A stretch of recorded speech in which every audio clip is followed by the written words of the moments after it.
Varicose veins కి సరైన చికిత్స కోసం సంప్రదించండి ఎవిస్ హాస్పిటల్.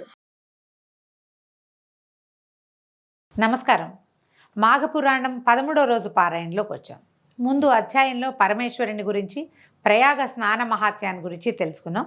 ఈ వశిష్ఠుల వారు తెలియజేసినటువంటి మార్కండేయ చరిత్ర, ఈ లింగాకార వృత్తాంతాన్ని అత్యంత కుతూహలంతో విన్నాడు దిలీప మహారాజు.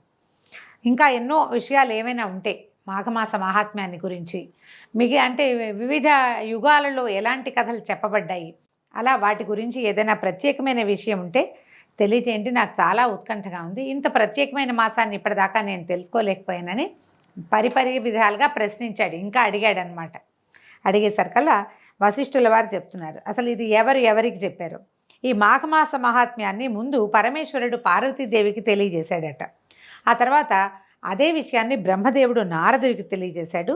దానిని నీకు తెలియజేస్తాను, శ్రద్ధగా వినమన్నాడు. ఒకనాడు కైలాస పర్వతం నందు శివుడు ఒంటరిగా తను తపస్సు చేసుకుంటూ ఉండగా పార్వతీదేవి వచ్చి, నాథా, మీ ద్వారా అనేక కొంగొత్త పుణ్య విషయాలను తెలుసుకున్నాను, కానీ ప్రయాగ క్షేత్ర మహాత్మ్యము, మాఘమాస మహాత్మ్యాన్ని ఇదివరకు వినలేదు. వాటిని కూడా మీ వలన వినవలనని కోరికతో ఉన్నాను.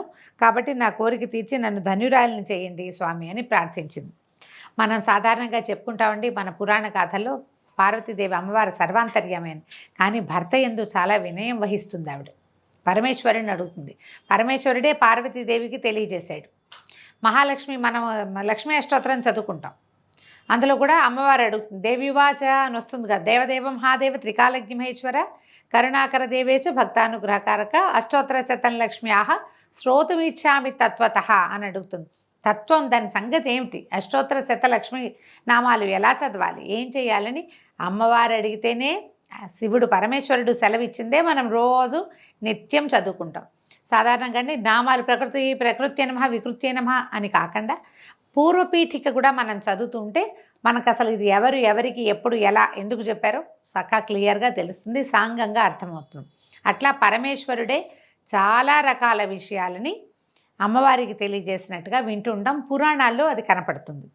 అయితే ఇంత ప్రేమగా, ఆపేక్షగా, ఎంతో మర్యాదగా, వినయంతో వినదలుచుకున్నాను అని అమ్మవారు అడిగేసరికల్లా ఆయన ఇలా చెప్పారట. ఏమని? మాఘమాసమందు సూర్యుడు మకరంలోంచి కుంభంలోకి ప్రవేశిస్తాడు. మకర రాశిలోకి ఎప్పుడు వచ్చాడు? మనం చెప్పుకున్న ఉత్తరాయణ పుణ్యకాలం ఉంది కదా, ఆ మకర సంక్రమణం అప్పుడు సూర్యుడు మకర రాశిలోకి ప్రవేశించాడు. ఆయన మకరంలో ఉండగానే మాఘం వచ్చేస్తుంది. మాఘం వచ్చి ఒక 3-4 రోజులు, 5-6 రోజుల తర్వాత కుంభంలోకి మారుతుంది. ఇట్లా సూర్యుడు మకరంలో ఉండగా వచ్చినటువంటి ఈ మాఘమాసంలో ప్రతివారు వయోవివక్ష లేకుండా ప్రాతకాలాన్నే లేచి కాలకృత్యాలు తీర్చుకొని నదిలో స్నానం చేసి విష్ణు పూజ చేయాలి, దాన ధర్మాది సకృత్యములను చేయాలి. అట్లు చేసినచో సకల పాపముల నుండి విముక్తులగుటయే కాక మరణానంతర సుఖమును అంటే మోక్షమును పొందగలరు.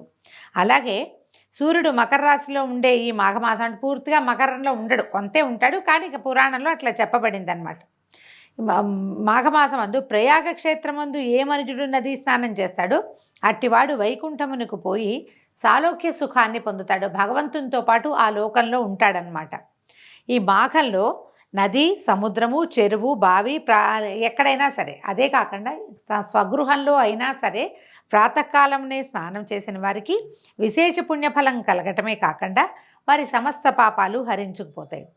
విడవకుండా అంటే 2వ రోజు 3వ రోజు కూడా అట్లే స్నానం చేస్తే, అంటే ఇప్పుడు మొదటి రోజు చేసాము, ఏది పాడ్యమి నాడు మాఘమాసం వచ్చింది, మొదటి రోజు చేసాను చాలే అని మానేయకుండా 2వ రోజు 3వ రోజు కూడా వరుసగా స్నానం చేస్తే విష్ణులోకము, విష్ణు సందర్శనము కూడా దొరుకుతుందట. మాఘంలో ప్రయాగ క్షేత్రంలో త్రివేణి సంగ స్నానం చేసిన వారు జన్మరాహిత్యాన్ని కూడా పొందుతారు. వరుసగా 3 రోజులు అనమాట. తొలి రోజు, 2వ రోజు, 3వ రోజు అంటే పాడ్యమి ప్రతిపద్దినము నాడు, ద్వితీయ తృతీయలయందు విధియ తదియల్లో కూడా ప్రయాగ క్షేత్రంలో త్రివేణి సంగమంలో స్నానం చేస్తే ఇక వాళ్ళకి మరు జన్మ లేదట, జన్మరాహిత్యాన్ని పొందుతారు. ఈ మాఘమాసంలో ఎలా చేయాలట? ఏ నీటి తావైనా సరే, నది, చెరువు, బావి, కాలువ లేదా గోష్పాదము మునిగేంత నీరున్న ప్రదేశమైన చిన్న కుండ్రంలో కూడా, చిన్న చెరువులు, దొరువులు ఉంటాయి, ఊళ్ళల్లో కనబడతాయి. ఇప్పుడు ఎక్కడున్నాయండి దొరువులు? అన్నీ బోర్లే కదా మనకుంది, పాతకాలం కాబట్టి చెప్తున్నారు అంతే. కొద్దిపాటి నీళ్ళు, ఇక్కడ ఎన్ని నీళ్ళున్నా ఇందులో స్నానం ఏమిటి అనుకోకూడదు. భూ సంబంధమైన జలాలన్నిట్లలో కూడా స్నానం మంచిదన్నమాట. నీరున్న అదే గోష్పాదము మునిగేంతటి నీళ్లున్న ప్రదేశంలో అయినా ప్రాతకాలంలోనే స్నానమాచరించి ఆదిత్యునకు అంటే సూర్యుడికి ప్రదానం చేసి శక్తి కొలది దాన ధర్మాలు చేయాలి. ఒట్టిగా స్నానం చేయటమే కాకుండా ప్రాతకాలంలో అప్పుడే ఉదయిస్తున్న రవిబింబాన్ని చూసి ఆయనకు ఒక దోసెడు నీళ్లు అర్ఘ్యం వదిలిపెడితే దానివల్ల అసలు వచ్చే ఫలితం అంతా ఇంత కాదుటండి. ఇప్పుడు దీనివల్ల పుణ్యం వస్తుంది, పునర్జన్మ ఉండదు, మోక్షం వస్తుంది, ఇవన్నీ వింటాం మనం. కానీ ప్రధానంగా వచ్చేది ఏంటో తెలుసా అండి? ఆ పొద్దున్నే ఉదయిస్తున్నటువంటి సూర్యబింబాన్ని పవిత్ర దృష్టితోటి కనుక చూస్తే, అంటే స్నానం చేసి సిద్ధంగా నమస్కార బుద్ధితోటి కనుక చూస్తే ఆరోగ్యం సిద్ధిస్తుంది. మనకు సాధారణ వాక్యాలు, మహావాక్యాలన్నిట్లలో ఇదొక వాక్యం. ఏమిటది? ఆరోగ్యం భాస్కరాది ఇచ్చేదని. ఆరోగ్యం లభిస్తుంది. ఉదయకాలమే పొద్దున్నే లేస్తే ఆరోగ్యం ఆటోమేటిక్గా వస్తుంది. అందుకే పొద్దున్నే లేవండి అని చెప్తారు. అయితే శక్తి కొలది దానాలు చేయాలి. అటు పిమ్మట విష్ణువార్చనలు, శివార్చనలు చేయాలి. ఎందుకంటే అన్ని మాసాల్లోనూ మాఘమాసము అత్యంత శ్రేష్టమైనది. సర్వదేవతలందునూ శ్రీమన్నారాయణుడే ముఖ్యుడు కదా. ఆ శ్రీమన్నారాయణుడే కదా సకల చరాచర జీవరాశిని పోషించి పెంపొందిస్తోంది. శాస్త్రాలన్నిట్లలోకి వేదశాస్త్రం ముఖ్యమైనది.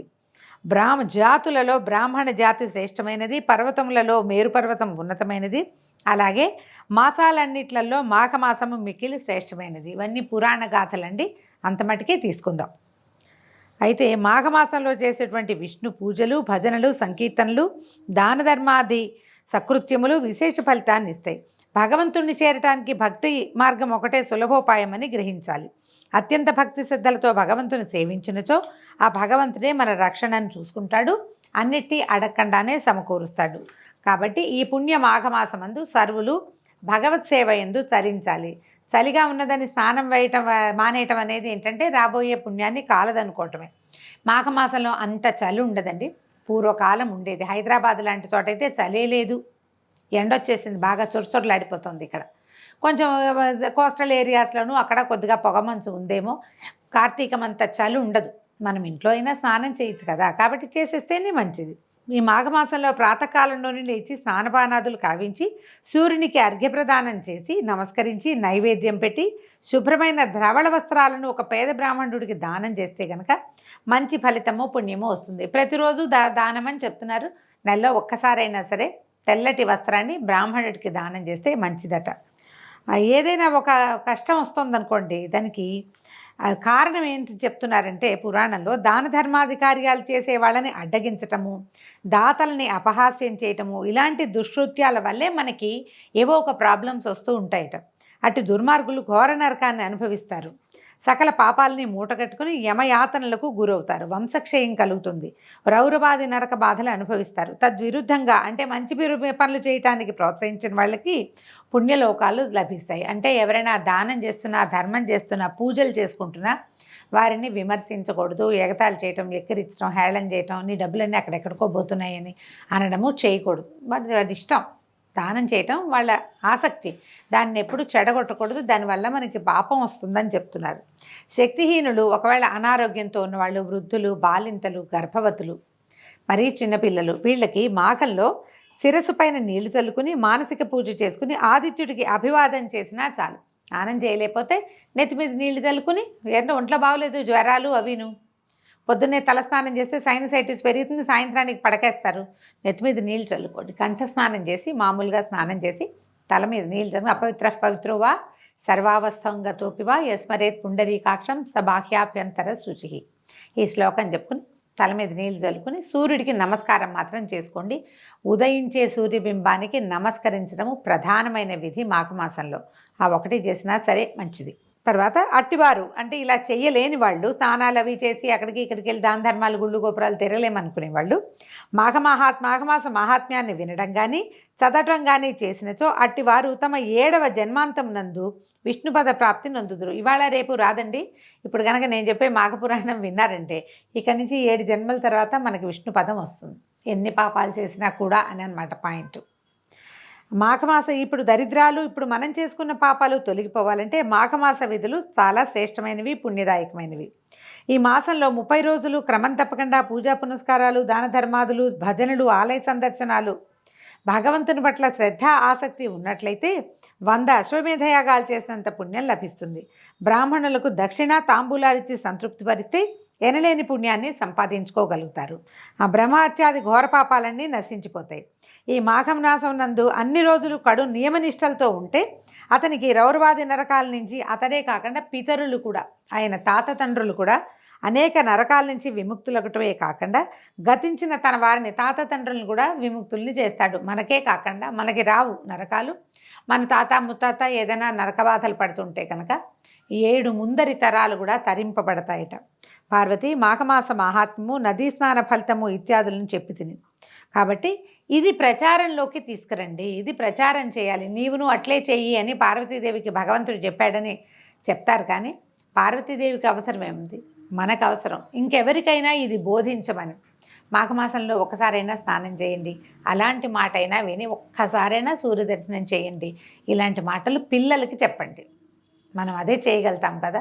పని వాళ్ళకి ఎవరో మన కింద సబార్డినేట్స్ ప్రాబ్లమ్స్లో ఉన్నారు, చాలా సమస్యలుగా ఉన్నాయంటే మాఘమాసంలో చేయండి. ఇది ప్రధానంగానండి జాతకాల్లో రవి తాలూకు స్థితిగతుల్లో అనుమానం ఉన్నవాళ్ళు, ఉద్యోగాల్లో పోస్టింగ్ సస్పెండ్ అయిపోయిన వాళ్ళు, ఉద్యోగాలు పోయిన వాళ్ళు, ఉద్యోగం రాకుండా ఉన్నవాళ్ళు, గవర్నమెంట్ ఉద్యోగం కోసం తీవ్రమైన ప్రయత్నం ఎన్ని సంవత్సరాలు దండయాత్రలు చేసినా రాని వాళ్ళు, ఇలాంటి వాళ్ళకి ఇది ఉపయోగపడుతుందండి. మాఘమాసం క్రమం తప్పకుండా ఈ నెల రోజులు స్నానం చేసి సూర్యదర్శనం చేసి అర్ఘ్యప్రదానం చేసి నమస్కారం చేసుకోవటం, ఏదైనా కలిగినంత దానం చేయటం లాంటి సాధారణ విధులు పాటించిన మన జీవితానికి ఒక నియమము పద్ధతి ఏర్పడతాయి. తర్వాత నెల అలవాటైపోతుంది ఇది చేయటం. అందుకని పురాణంలో ఇలాంటి ప్రత్యేకమైన పద్ధతులు నెల రోజులు చేయండి అని చెప్తుంటారు.